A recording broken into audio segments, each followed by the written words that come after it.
Le Puy du Fou, le parc de loisirs français qui n'en finit pas de battre des records. Cette année, la fréquentation a atteint les 1,7 million de visiteurs, avec des journées à presque 20 000 clients. Le Puy du Fou, c'est aussi un titre de meilleur parc de loisirs au monde, décerné en 2012 à Los Angeles par un jury d'initiés. Une prouesse encore jamais réalisée par une équipe française. Ici, pas de grand 8, pas de manège à sensation, juste l'histoire de France à la sauce vendéenne. Alors quelles sont les recettes qui font le succès de ces spectacles? Pourquoi le Puy du Fou est-il un ovni dans l'univers des parcs de loisirs? Qui se cache derrière cette réussite made in France? En route pour feuilleter ce livre d'histoire à ciel ouvert.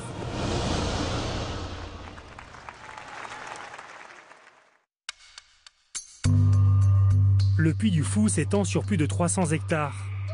Il est ouvert 6 mois par an, d'avril à septembre. C'est le moins cher des parcs de loisirs français, jusqu'à 2 fois moins qu'à Disneyland Paris. Le grand parc du Puy du Fou emploie 130 permanents et plus de 1300 emplois saisonniers. Il réalise un chiffre d'affaires de 48 millions d'euros. Ouvert en 1989, ce parc de loisirs proposait à l'époque une reconstitution d'un village du XVIIIe siècle, un spectacle de chevaliers et une petite dizaine d'attractions. Il en compte aujourd'hui plus de 60 centrés sur l'histoire. Des vikings aux chevaliers, en passant par les gladiateurs romains, ainsi que 2 spectacles de nuit, dont la célèbre Cinécénie, jouée 2 fois par semaine à guichet fermé. Un véritable son et lumière imaginé par Philippe de Villiers en 1978, où 3200 bénévoles se partagent la scène et les coulisses. Un véritable tour de force qui se reproduit chaque année. Voici l'un des plus grands théâtres du monde. Dans quelques minutes va se jouer un spectacle de cap et d'épée. Bienvenue au grand carrousel du Puy du Fou. Le héros, c'est lui, Florent.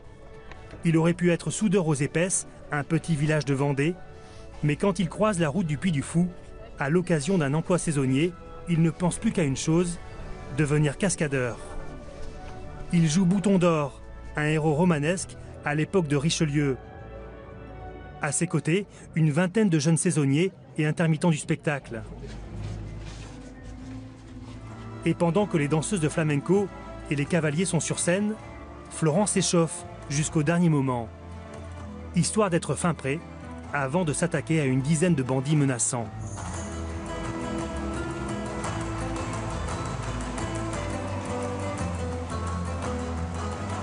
Faut bien se préparer, faut bien s'échauffer. Bon, ça passe tout seul, mais c'est 4 minutes, mais assez intense. Donc, Vous êtes arrivé de vous blesser oh, des petits pépins physiques, mais ça reste léger. Il faut être bien préparé à l'avance, quoi. C'est tout ça pour tenir la saison. Allez, c'est parti. Je ne le puis souffrir.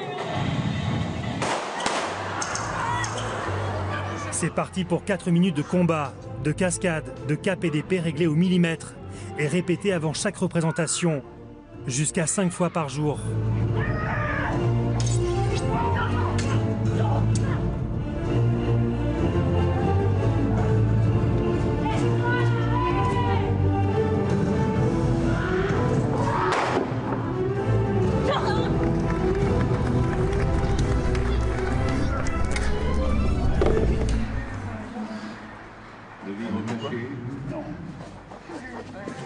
Les cascades de Bouton d'Or, une prouesse physique pour Florent et toute son équipe. Florent, c'est le maître d'armes du Puy du Fou et le responsable des combattants. Mais il est aussi le héros du spectacle des gladiateurs. Bon, il rigole, c'est bon, allez. Maintenant, voilà, on change complètement d'époque. On va aller sur le galop romain. Donc là, on change de costume, tout de... Vous faites quoi sur le galop? Alors là, je vais faire le rôle de Damien. Donc, celui qui est... C'est le personnage principal du spectacle. Donc je vais arriver là-bas, donc refaire une répète de combat, la version gallo-romaine, donc complètement une époque différente, des armes différentes, des gens différents. Donc voilà, on repart sur... on est comme les visiteurs ici, nous aussi on voyage dans le temps. A tout à l'heure, Wal. À tout à l'heure. Bon courage. Allez, c'est parti. Florent enchaîne plusieurs rôles dans la journée. Le stadium est dans une demi-heure là. Donc le temps de m'habiller, de refaire la répète de combat, préparer le cheval, faut pas traîner. C'est à la minute près?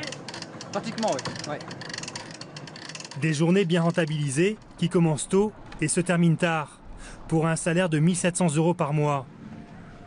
Le public se presse pour assister aux prouesses de Florent dans le stadium gallo-romain, une réplique de 6 500 places du Colisée de Rome.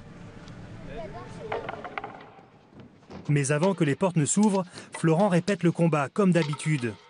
Une répétition à l'italienne, dans le jargon du spectacle, c'est-à-dire au ralenti. On va moins vite. On a un combattant qui revient parmi nous, ça fait 2 mois qu'il n'a pas fait le combat. Donc on va se recaler, revoir à distance. C'est un moment important pour tout le monde. Tranquille, tranquille.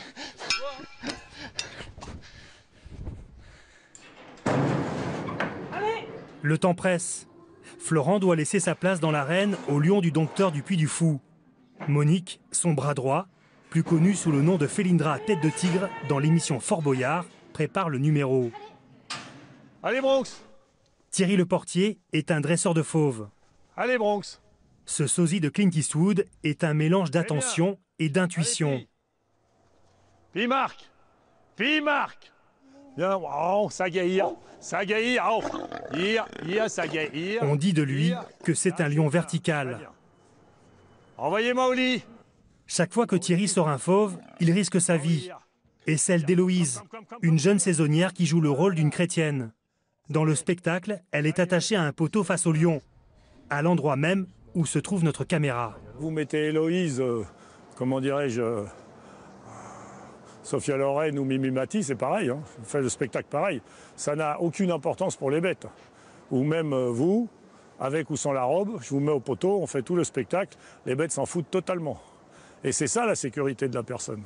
C'est que les bêtes s'en occupent pas, nous on s'occupe des bêtes, on regarde, mais les bêtes s'occupent pas d'elles, ça n'intéresse pas. Allez Maoli! Thierry n'a de cesse de nous rappeler qu'un fauve n'a qu'un seul et unique but, en finir avec le type qui lui claque du fouet sous le nez. Maoli, allez! Allez Maoli! Comme hier. C'est bien. Envoyez-vous le cas. Tout le travail et le dressage au départ, c'est faire que cette personne-là, c'est comme un tabouret. C'est comme un poteau, avec ou sans quelqu'un, le poteau c'est pareil. Voilà. Maintenant, évidemment, si elle se mettait à danser derrière elle, ça ne serait pas pareil. Mais c'est ça c'est, comment dirais-je, c'est 90% de la sécurité. La mise en scène est réglée au millimètre. Ici, il n'y a pas de place pour l'improvisation. Alors quand quelque chose se dérègle... Non, bon Dieu! Qui a dit d'ouvrir? Quand est-ce que vous avez entendu ouvrir? Renvoyez-moi ces 2 lionnes! Ferme le tunnel! Ferme le tunnel! Thierry est un homme exigeant. Son savoir-faire n'a pas de prix. Ou plutôt si, sa prestation au Puy du Fou est équivalente à celle d'un long métrage. Quand est-ce que vous avez entendu ouvrir? Pendant ce temps, Florent se transforme en Damien, un héros de l'Empire romain. Le rêve de beaucoup d'enfants, oui. Et là, nous, on le réalise tous les jours, donc c'est un plaisir. Voilà.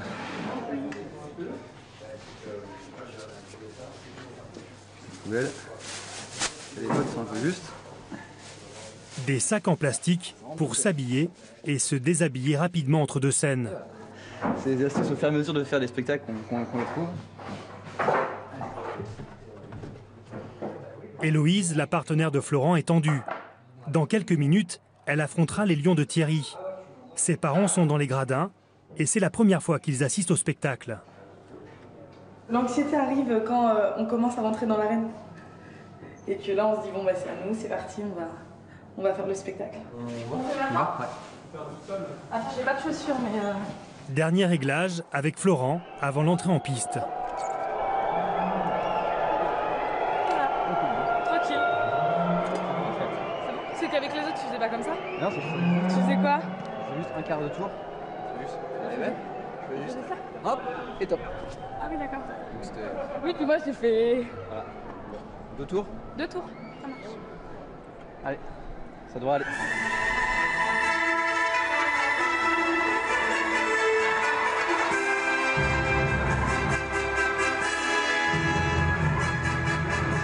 Le stade gallo-romain est plein à craquer. L'un des clous du spectacle, une course de chars, des quadriges romains, des engins à 2 roues attelés à 4 chevaux de front que seule une vingtaine de professionnels dans le monde savent piloter. La moitié travaille au Puy du Fou.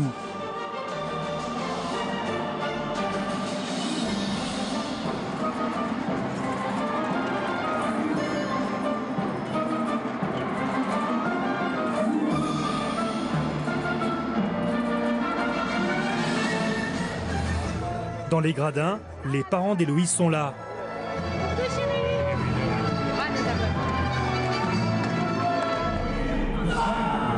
Dans l'arène, Florent enchaîne son 3e combat de la journée.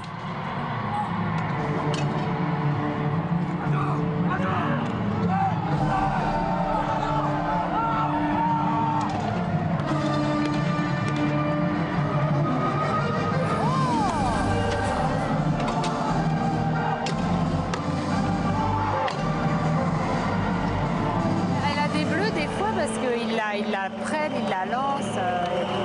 C'est physique en fait. Hein. Enfin, elle est crevée à la fin. Mais c'est impressionnant de la voir. Enfin, elle a eu beau le raconter, mais de le voir, c'est autre chose.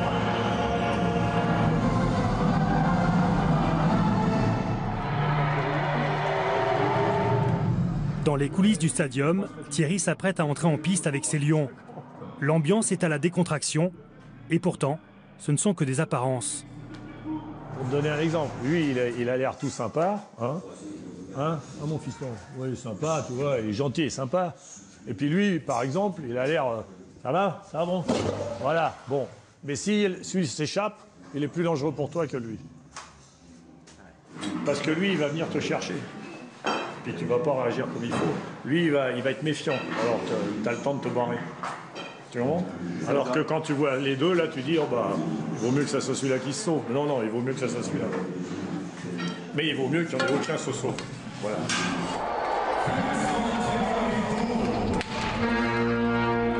Le clou du spectacle, l'entrée des lions. Les mesures de sécurité autour du stadium se renforcent.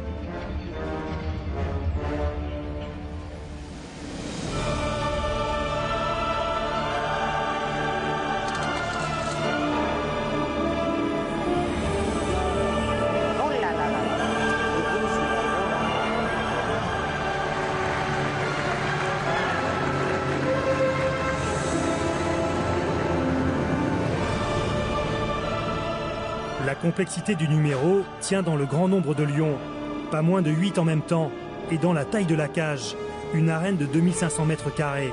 Thierry doit conserver le contrôle de ces animaux sur une très grande distance.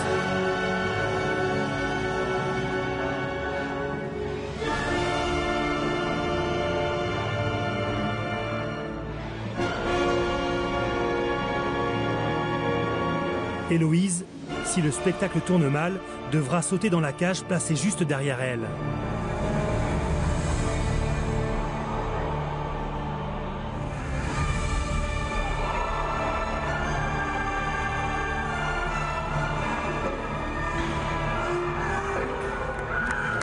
ça va mieux là. Ça va mieux. Les lions sont partis. Non, il en reste un là-bas. Ça y est, il s'en va. Ça y est, c'est bon. C'est bon.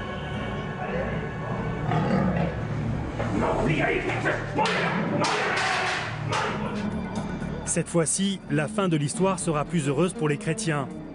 Les tigres et les lions ne les mangeront pas. Thierry aura été une fois encore à la hauteur de sa réputation.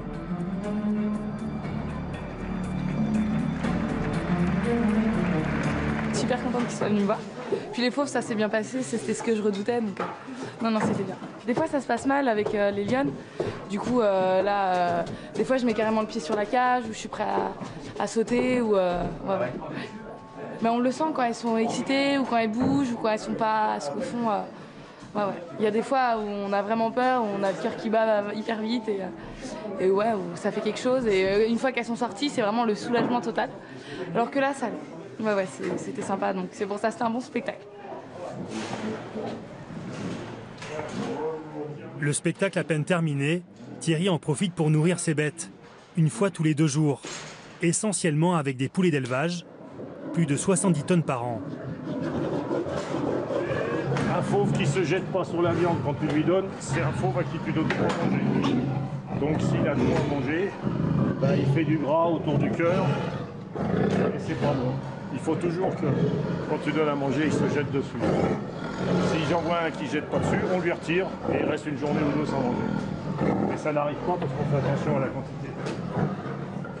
Thierry Le Portier n'a cessé de nous écarter des barreaux des cages en nous expliquant que la dernière journaliste venue l'interviewer l'a payé de sa botte et surtout d'une belle frayeur. Mais à l'évidence, tous ne sont pas encore dangereux.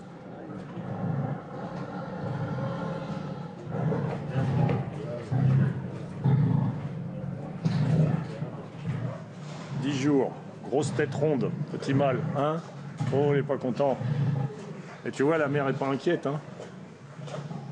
La mère n'est pas inquiète. Thierry gère sa ménagerie avec intelligence. Il contrôle les naissances de ses lions et de ses tigres, car sur le marché des fauves, ces animaux-là valent à peine 1 000 €. Et Thierry en possède déjà 60, auxquels il faut ajouter les loups et les hyènes. Alors pour abriter toute cette ménagerie, il s'est installé en Vendée, à 10 km du Puy du Fou, il y a une dizaine d'années.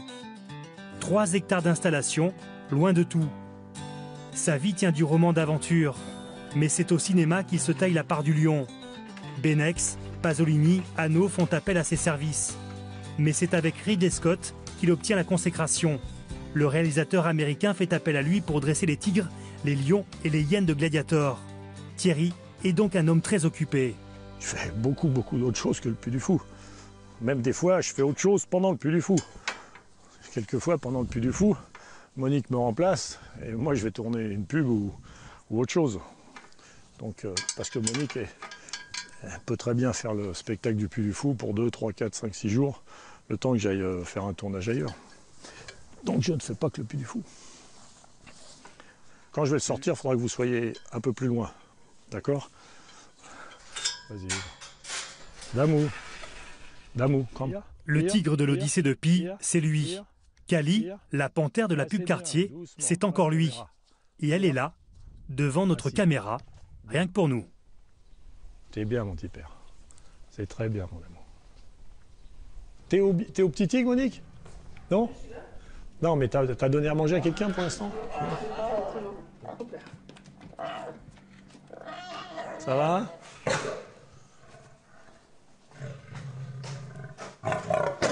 Voilà, il joue.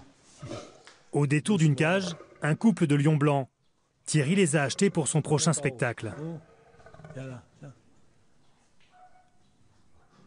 Vraiment, il ne faut pas approcher au bord du rouge parce qu'il vous attrape avec la patte largement jusqu'au rouge. Vous voyez, vous avez encore une longueur de patte plus l'épaule. Et quand ils sont un petit peu vicelards, ils apprennent très vite. C'est-à-dire qu'ils vont se mettre comme ça devant vous, donc vous avez que ça qui dépasse, puis ça bute contre eux. Puis d'un seul coup, il se met sur le côté et il fait ça et il double la longueur. Et lui, il va comprendre très vite, lui.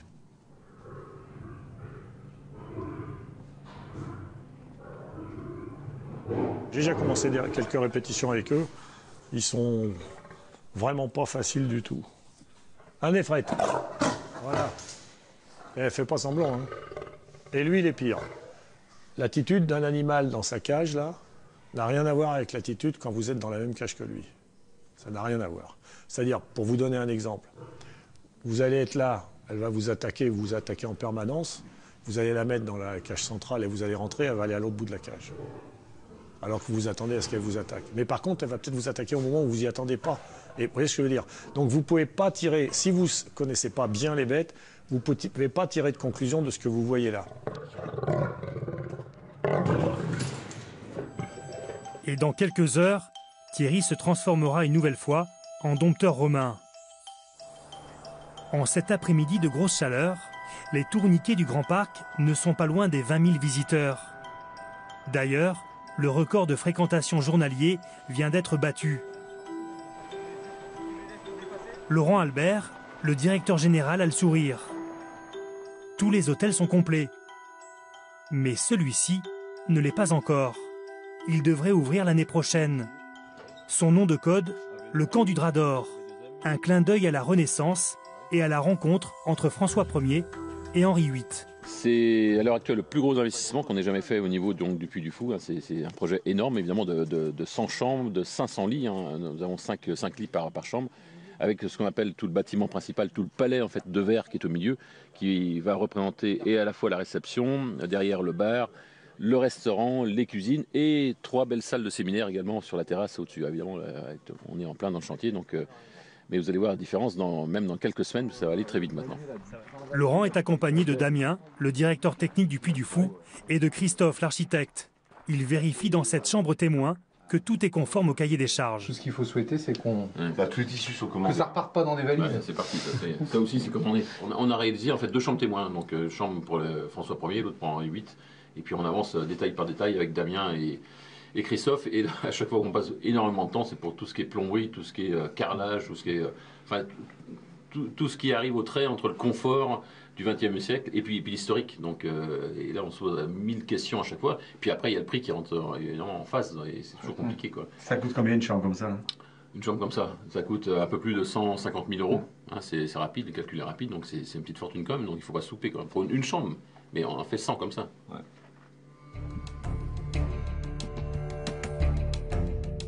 Des investissements thématisés qui coûtent cher car les matériaux sont nobles et les finitions soignées.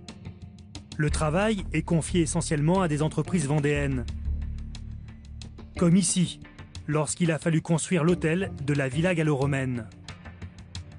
Lorsqu'on a fait ce pari fou, déjà en 2006-2007, de construire la Villa gallo-romaine, notre premier hébergement thématisé, on était complètement débiles, on n'avait pas d'argent, on n'avait rien encore. Enfin, pas à ce niveau-là.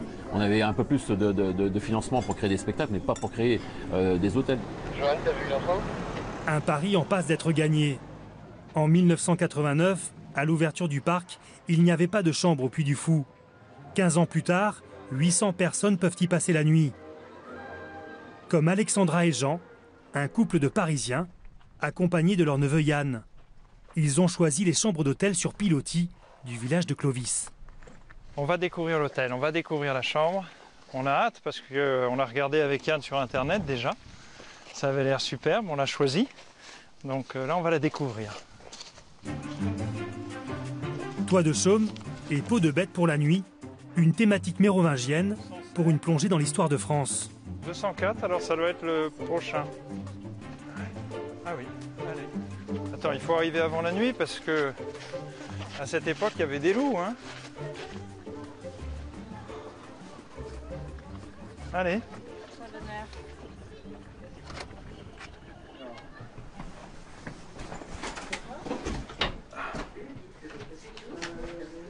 Tu vas dormir.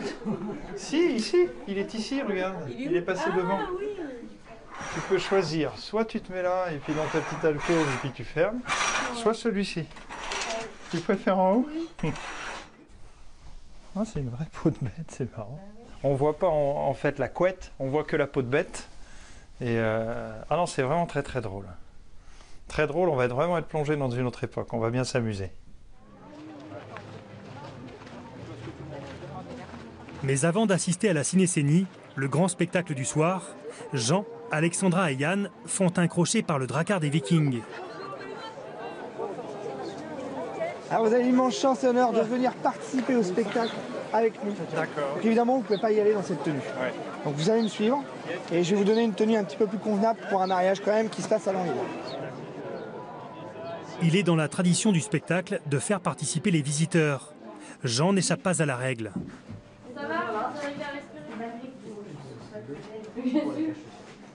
On va nous mettre des bijoux, on va nous... Hein? Je pense, hein? Des choses... Il y a un problème sur vos tenues. J'essaie de voir. Ouais, c'est ça, c'est la tête. Magnifique.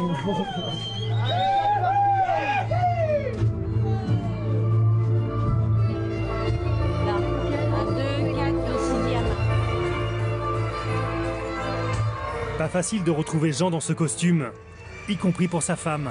À mon avis, c'est celui qui a la perruque rousse. Là, 1, 2, 4, le 6e.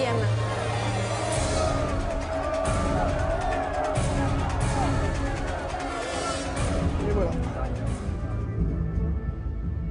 La première chorégraphie terminée, on change de tenue, pour un rôle de barbare cette fois-ci. Vous l'enfilez comme une veste. Et après, vous avez des clips à attacher devant. Et là encore, Jean sera méconnaissable. Sa femme ne l'a toujours pas découvert. J'espère que c'est pas Jean. Et en feu.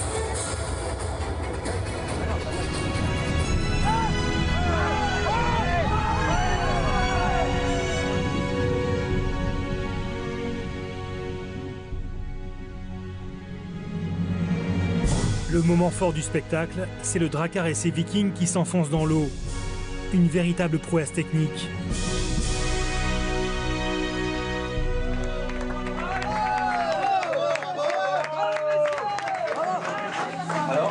Ah, maintenant, on veut participer au banquet.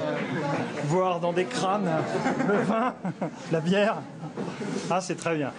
On va devenir acteur. C'est pas là? Les figurants des Vikings, c'était là? Ah, ben voilà. Bon, alors vous m'avez vu ou pas? Yann a dit que t'étais en fille, mais à part ça, tout va bien. Ah oui? Non? Tu m'as pas reconnu? Si! Tu as vu? Ah, quoi tu as vu? Il y avait les chaussures rouges qui dépassaient un peu. Ah non, j'ai même pas fait attention aux chaussures, mais on a pris des photos. C'est super. Et ce qui est dommage, c'est que t'as raté le truc, c'était vachement bien.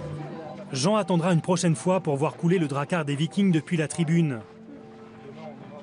Il est 20h, le parc ferme ses portes, mais la journée est loin d'être terminée. Surtout pour Nicolas, l'un des fils de Philippe de Villiers. Nicolas est le directeur artistique du parc du Puy du Fou, mais c'est aussi le président de la Cinécénie, le spectacle du soir. La Cinécénie, c'est un gigantesque show nocturne proposé par 3200 personnes, tous bénévoles. Une vraie famille, où tout le monde se connaît.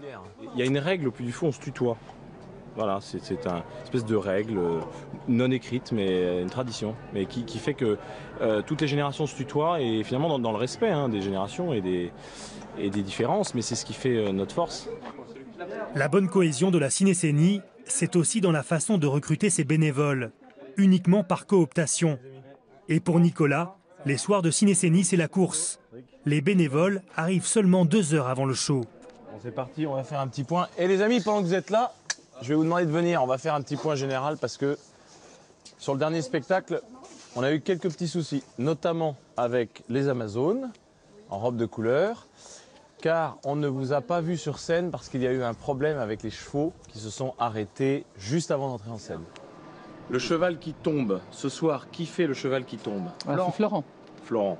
Bon, ben impeccable. Voilà. Florent est un habitué, donc ça roule. Pas de problème. C'est qui le cheval? Olaf, comme hier soir. Olaf. Et Olaf, c'est un vieux de la vieille, Olaf. Ouais, donc ça roule. Pas d'excès, notamment dans la vitesse, dans le galop, etc. Et puis gardez bien les bonnes distances entre les chevaux lorsque vous galopez et que vous vous suivez en file indienne, parce que les écarts, s'ils ne sont pas respectés, eh bien, peuvent provoquer des accidents. Okay. Tac, tac, la pêche. Okay, merci. Pendant que Nicolas poursuit son tour de piste, Florent, le cascadeur, se prépare en coulisses. Florent, c'est la longue journée, non? Oui, là ça y est, donc là on est passé dans le côté ciné-CI, donc pour le soir, donc côté bénévole. Donc là je prends ma casquette de bénévole, comme tout le monde, et donc voilà, on va préparer le cheval pour ce soir.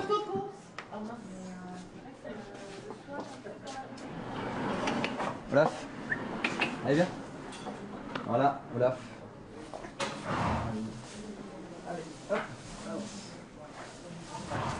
Donc voilà Olaf, mon compagnon pour ce soir, avec qui on va faire la quintaine, et qui après on va faire la scène, donc la scène de la chute.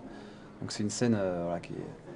C'est une scène assez violente. Assez violente. Alors c'est pendant la guerre, et donc à la toute fin de la guerre, on est chargé avec Olaf de rentrer sur scène. Et donc sur un coup de feu, avec lui, on va s'écrouler sur scène tous les deux. Voilà. Donc Olaf fait cette scène-là depuis 2 ans maintenant, donc extrêmement bien dressé. Et au fur et à mesure, on sent qu'il prend plaisir à la faire, parce qu'il la réalise parfaitement à chaque fois. Donc c'est un très bon compagnon pour le spectacle.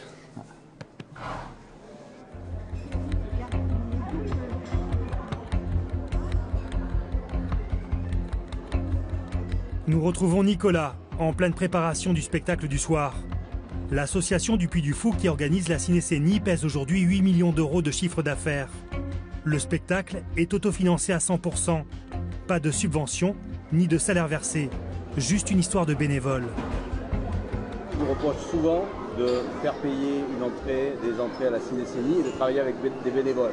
Et ça pose souvent des problèmes aux gens. On se dit, ils se prennent du fric sur le dos des bénévoles. Vous dites quoi c'est vrai que c'est une critique qu'on a entendue et qu'on entend plus ou moins encore, mais qui se comprend quand on n'a pas compris de l'intérieur. L'argent, il faut le trouver. Et comme on a envie de dépendre de personne, mais qu'en revanche, on est heureux d'offrir notre œuvre à nos visiteurs, eh bien, nos visiteurs nous permettent de financer le développement et l'embellissement en fait de notre œuvre. En fait, ce sont les visiteurs, tout l'argent, toute la recette de la Cinécénie est réinvesti dans le spectacle. Complètement. Et dans les installations qui vont avec.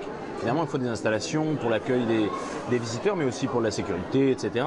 Vous imaginez bien. Mais en tout cas, tout est réinvesti dans l'œuvre et il n'y a aucune remontée de dividendes. D'ailleurs, ni dans l'association qui gère la Cinécénie, ni même dans la société qui en est la filiale, qui gère le Grand Parc. Selon Laurent Albert, le directeur général, le Grand Parc est devenu indispensable au spectacle du soir de la Cinécénie. On peut dire maintenant que si on n'avait pas créé le Grand Parc il y a 20 ans, 25 ans, je pense que la Cinécénie n'existerait plus.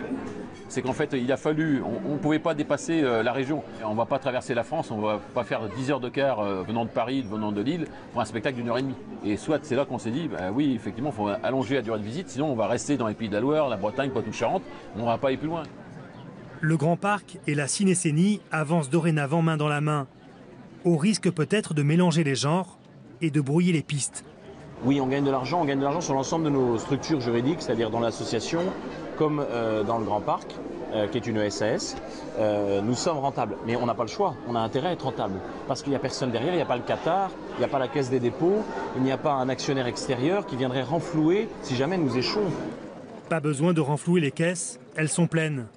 Le Puy du Fou est le seul parc de loisirs en France à engranger des bénéfices. Pendant que Nicolas poursuit son tour des villages d'acteurs, nous retrouvons Julien. Dans la vraie vie, il est technicien maintenance. Le week-end, c'est l'un des chefs des bénévoles.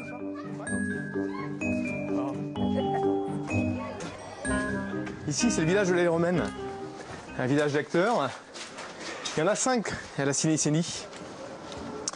Ici, l'Allée Romaine, nous sommes à peu près 500 bénévoles, 500 acteurs. Et chaque soir, nous avons environ les 2/3 d'effectifs sur scène. Si bien qu'en totalité, avec les 5 villages, on a environ entre 1000 et 1300 acteurs sur la scène.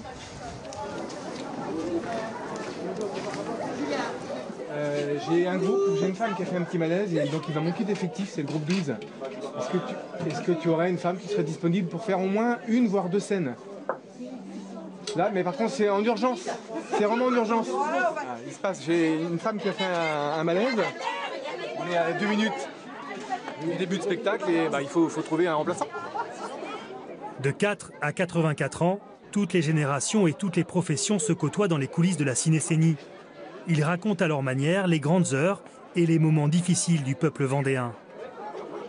Cette histoire qu'on raconte, elle est assez particulière. On est très attaché finalement à nos racines. On a besoin de savoir finalement d'où on vient. Et ici, tous les week-ends, on raconte quelque sorte notre histoire.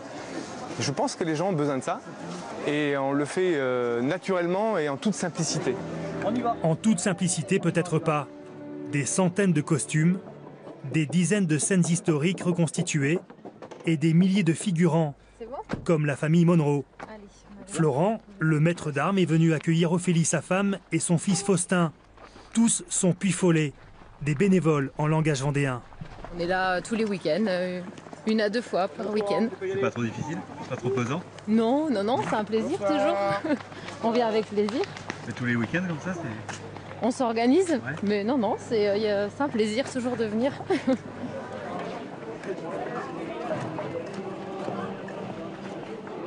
Ça va? Oui, aussi? Ouais, ça va. Après, tu peux faire. Là, c'est le grand moment pour il découvre ses rôles, ce qu'il fait ce soir en fait. Donc Claire va lui dire. Voilà. Tu fais quoi? Tu fais le Moyen-Âge? La guerre, ouais, la guerre. Tu fais quoi là? Moyen-Âge, guerre, Spirou et finale. Le Spirou aussi. Ah, vous êtes très bien. Le Spirou, tu le danses au Spirou? Ah, vous êtes très bien. Allez, c'est parti. Allez, on y va. C'est vrai que c'est le plus facile. Et vous faites votre répétition de danse? Oui, on va la faire. Ah, ce serait bien. Faites-la avant qu'on fasse la réunion, ce serait bien. Ouais. Ah. Allez, tu vas t'approcher. À tout à l'heure. De la bonne humeur, des liens forts entre les figurants, un esprit famille, voilà ce qu'Ophélie et les 3200 bénévoles recherchent chaque week-end. La Cinécénie, elle est dans leur gène, et sans ces rendez-vous pour clôturer la semaine, le paysage vendéen pourrait sembler bien terne. Ici, c'est la campagne, c'est le bocage vendéen. Évidemment, on a la côte. On irait à la côte, peut-être. On irait à la plage ou on irait visiter un château des bords de Loire ou quelque chose comme ça. Mais oui, mais le soir, le week-end. Ah, mais le soir, il n'y a rien à faire. On s'ennuierait peut-être. On s'ennuierait. Ici, on s'ennuie pas. À quelques minutes du spectacle, Philippe de Villiers, son créateur, distribue les embrassades. Mais pas seulement. Il se souvient du temps où il était le seul cracheur de feu du Puy du Fou. C'était en 1978. Il était alors étudiant à l'ENA. On a trouvé, merci.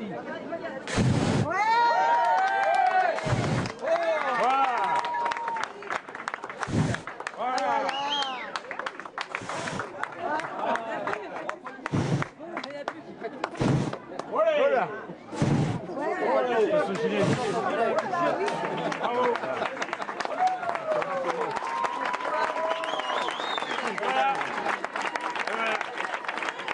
Il y a une phrase que disait François Athanase Charette de la Coterie, que lui avait appris l'amiral de la Motte-Piquet. Un chef ne donne jamais un ordre qu'il ne soit capable d'exécuter lui-même. Et le chef de la Cinécénie, c'est lui, Philippe de Villiers. Il ne rate jamais une représentation, et cela fait 35 ans que ça dure. Il est 22h30, le spectacle nocturne joué à guichet fermé peut commencer. C'est Nicolas qui donne le top départ. C'est un moment de stress toujours, parce que c'est un moment dans lequel on se dit il faut que tout marche. C'est une grosse machine la Cinécénie. Donc quand ce texte commence, ça veut dire que c'est parti.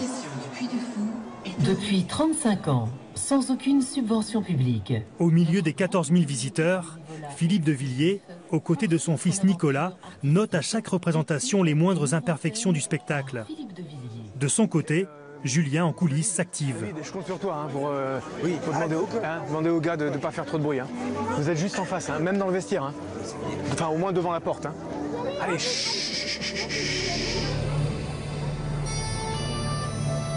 Depuis 1978, cette fresque nocturne, créée par Philippe de Villiers, répète le même récit. Celui du colporteur Jacques Maupillier, de la veille des guerres de Vendée à la fin de la Seconde Guerre mondiale. Il m'appelle le vieux galopin. Je ne me suis jamais perdu. Il m'appelle le vieux cherche-pain. Je suis le marchand de quenouilles qui suit le temps et se promène pour vendre ses poupées de mer dans le pays. Je traîne mes souvenirs avec mon baluchon humide et je porte avec moi l'histoire à tous les enfants du pays.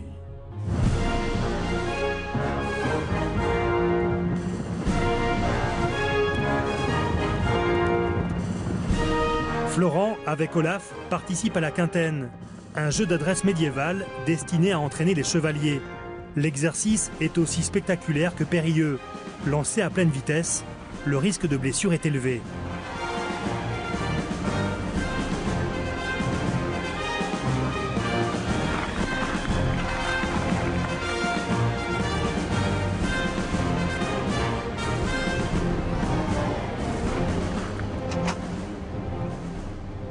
Nicolas vient d'être averti qu'un bénévole est tombé de son cheval à pleine vitesse. Il se rend à l'infirmerie du Puy du Fou. Oui, Geoffrey, c'est ça. Bon, la bête, là. Bah alors, Geoffrey? Ah, ça va. Je suis désolé, il manquait des chevaux au final. Il manquait des chevaux au final. On l'a noté sur le compte rendu. Tu sais ce que ça veut dire, une chute? C'est un apéro. Ça veut dire un apéro, mon vieux. C'est bon? Ouais. Il m'a jamais trébuché comme ça. Ah, c'est qu'il a trébuché. Ah, il a complètement. Puis en fait, t'as l'autre derrière qui m'a passé dessus. Et j'ai senti que l'autre m'a marché sur le poignet en fait. Ah, d'accord. Bon. Et au bide et tout ça, ça va? Pas mal au ventre et tout ça, non? Les côtes là. Les côtes, ouais, parce que du coup, je me suis mis en boule. Puis j'étais en dessous, j'étais côté gauche, donc là, ça a pris un peu. Là. Quand je touche là, ici, là, derrière. Moi, c'est supportable. Ouais, ok. Ouais. Alors nous, on est bien sûr bénévoles, comme les acteurs, etc. Le médecin vient aussi bénévolement faire les soins, donc il peut faire 2-3 consultations dans la soirée comme 15, 20 ou 25, donc les bénévoles pareil. Et donc l'ensemble après des soins médicamenteux, etc. qui sont faits ici, voilà, représente derrière, c'est entièrement pris en charge par le Puy du Fou. Des bénévoles qui ne manquent pas de travail. Dans le box voisin, un jeune Puy-Follet vient de se blesser. Et ça tirait là quand tu marchais? Ça tirait, D'accord, ça m'a fait mal, ok. ça tirait. Et t'arrives à bouger ton pied ou pas? J'arrive à bouger, mais j'arrive à le tourner, mais... Ah non, la nuit n'est pas terminée parce que là maintenant, on va aller voir notre équipe technique qui travaille sur un problème de machinerie dans le parc, en fait dans un de nos spectacles. Un problème de machinerie qui nous est tombé dessus il y a 24 heures et qui est réparé dans la nuit. Donc il faut vider tout un plan d'eau et puis le remplir dans la nuit. On va aller voir ça sur place.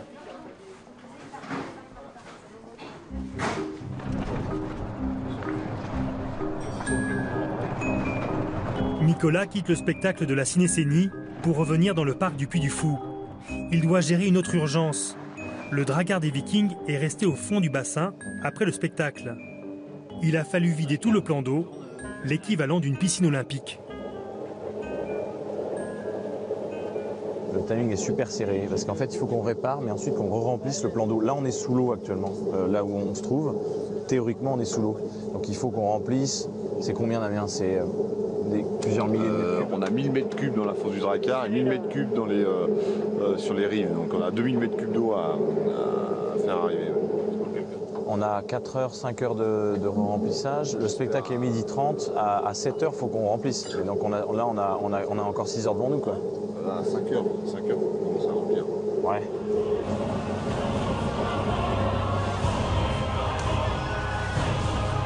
Nicolas est de retour sur la Cinécénie, aux côtés de son père, juste à temps pour assister à l'un des moments forts du spectacle, la chute au galop de Florent et d'Olaf.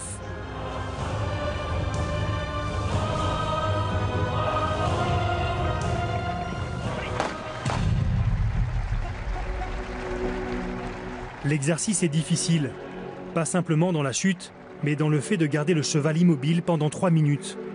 Une éternité pour Olaf.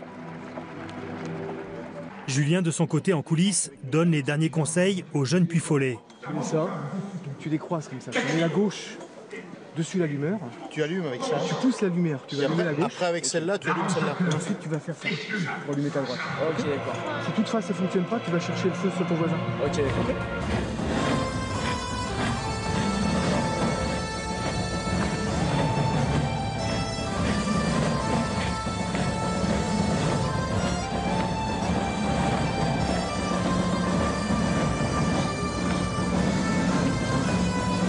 Dans les coulisses du château, Thierry, le chef artificier. Il fait lui aussi partie de la famille des bénévoles. Il supervise le bon déroulement du spectacle pyrotechnique. Ce n'est pas mon métier, moi je suis bénévole, j'ai 25 ans, j'ai tout appris ici, au contact des anciens qui étaient ici, au contact des fournisseurs qui nous ont appris, qui nous ont amenés sur des plateformes nationales ou internationales. Et moi j'ai la chance d'avoir... J'ai la chance d'avoir une équipe de 28 personnes que je considère vraiment comme une équipe de pros. C'est vrai qu'on n'a rien à envier aujourd'hui aux professionnels de la pyrotechnie. Des bénévoles professionnels. En 2011, à Montréal, les artificiers du Puy du Fou ont été sacrés vice-champions du monde de pyrotechnie. L'artifice, ça restera toujours quelque chose de magique. Ça restera toujours quelque chose de magique et fabuleux.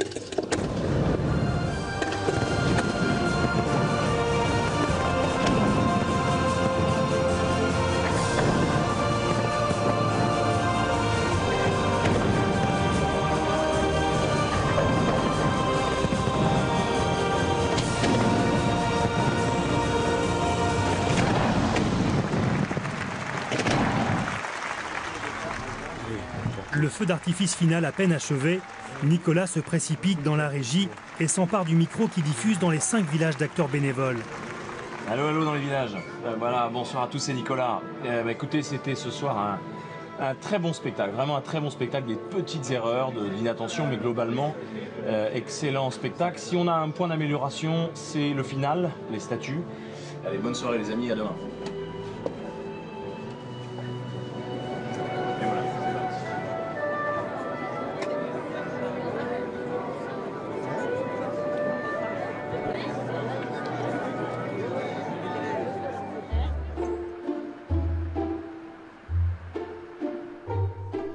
Le lendemain matin, Philippe de Villiers a travaillé toute la nuit pour présenter le spectacle de la prochaine saison à la direction du Puy du Fou. Il est inquiet, car l'enjeu est de taille. Il s'agit de redonner vie au château du Puy du Fou. Philippe, c'est une journée importante? Oui. Pourquoi? Historique. Pourquoi? Parce que là, on va mettre en valeur notre joyau qu'on tenait secret depuis 36 ans. Vous avez beaucoup bossé? Oui. J'ai jamais autant bossé. C'est le scénario le plus difficile que j'ai jamais eu à faire parce que quand il y a un champ de maïs et qu'on veut faire les Vikings, ça c'est facile. Hein. Tu pars de la feuille blanche. Tu racontes ce que tu veux. Là, c'est un monument historique classé du niveau de Chenonceau. Allez, on y va. Voilà, tout le monde est là. Allez, je vous le fais. Guillaume du Puy du Fou, en son directif. Donc tu traverses et t'as Guillaume du Puy du Fou, Hastings, Guy du Puy du Fou, Bovine. 2 heures de présentation et autant de discussions. Mais les problèmes techniques demeurent nombreux. On n'a pas assez d'armoires, on n'a pas assez de câbles, pas assez de patchs. Mais je dis, mais quel amateurisme! Ça date d'une époque où on n'a pas vu assez grand. Voilà. Donc je personne. Mais aujourd'hui, ne faisons plus comme ça. Mais si, on n'a pas le choix. Non, ce que tu dis, c'est faux. Ne mettons pas notre argent. Au final, le projet devra être revu et corrigé pour ne pas être abandonné. Philippe de Villiers n'a pas suffisamment convaincu. Trop de technologie. L'aménagement du château classé est un véritable casse-tête. Et pourtant, au Puy du Fou, la technologie est présente à tous les étages. À commencer par le nouveau ballon du bal des oiseaux fantômes. 300 000 € l'enveloppe remplie d'hélium. Du travail sur mesure, la fierté de Jean-Louis, le patron de l'Académie de fauconnerie. On peut faire voler nos oiseaux comme partout, aussi bien que partout. Sauf que si on veut commander à un moment un oiseau d'être là dans le ciel, à un moment donné pour 3000 personnes qui regardent, à ce moment-là, il faut impérativement... le ballon, il devient pratique, quoi, quelque part. Parce qu'à un moment, la princesse, elle dit, regardez là-haut dans le ciel, 3000 personnes tournent la tête, une boîte s'ouvre, le faucon, il sort, il vole un peu, il s'ébroue, le gars, il tourne son leurre, et il descend à 180 km/h sur son leurre. Et ça, c'est unique? Et ça, c'est unique au monde. C'est parti! Thierry Boucher, dit Ribouille, travaille avec Jean-Louis depuis bientôt 20 ans. Les rapaces n'ont plus de secret pour lui. Dans le spectacle, les fauconniers utilisent un leurre pour jouer avec les oiseaux. Donc là, c'est le leurre. C'est une partie en mousse avec une récompense à l'intérieur. Et là, on va s'amuser avec le faucon en essayant de lui faire croire qu'il va l'attraper à un moment donné, jusqu'à un moment où on va décider réellement de lui offrir.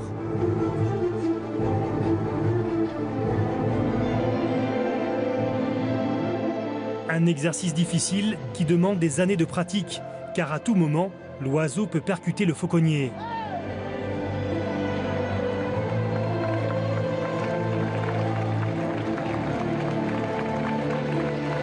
Dans le ciel, les aigles et les vautours attendent leur tour.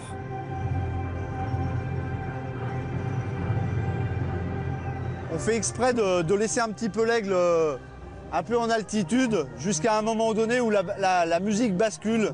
Et là, l'aigle va vraiment descendre, mais comme une pierre, quoi. Avec toute sa force. Regardez bien. Et voilà, c'est parti.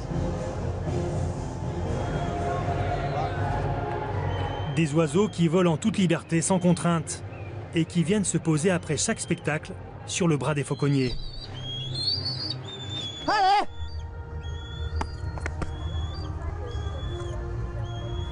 Toujours le même réflexe.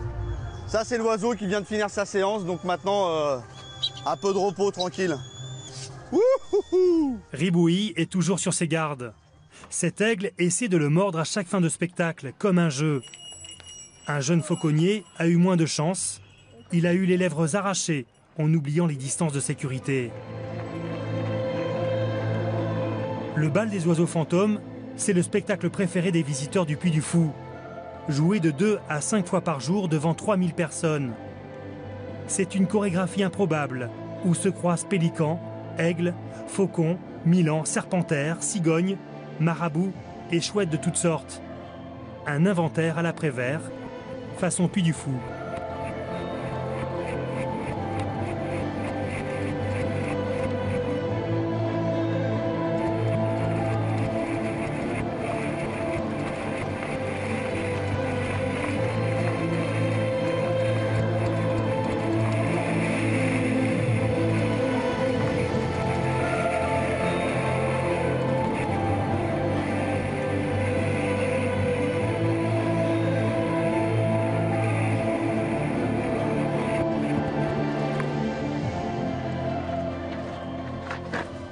Une journée s'achève pour les professionnels de la fauconnerie. Et une nouvelle soirée commence pour les bénévoles de la Cinécénie.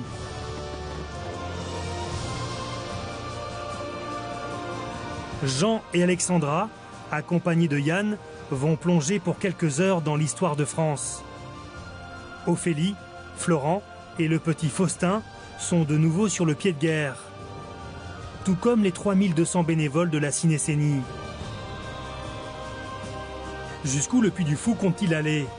En 2013, il est devenu le deuxième parc d'attractions derrière Disneyland Paris, alors qu'il n'est ouvert que 6 mois dans l'année. Parmi les projets en cours, le lancement d'une radio FM pour accompagner les visiteurs dans leur voiture à la fin de la Cinécénie. Il y a aussi l'acquisition récente de centaines d'hectares de terrain tout autour du Grand Parc. De quoi pouvoir remonter un peu plus dans l'histoire de France.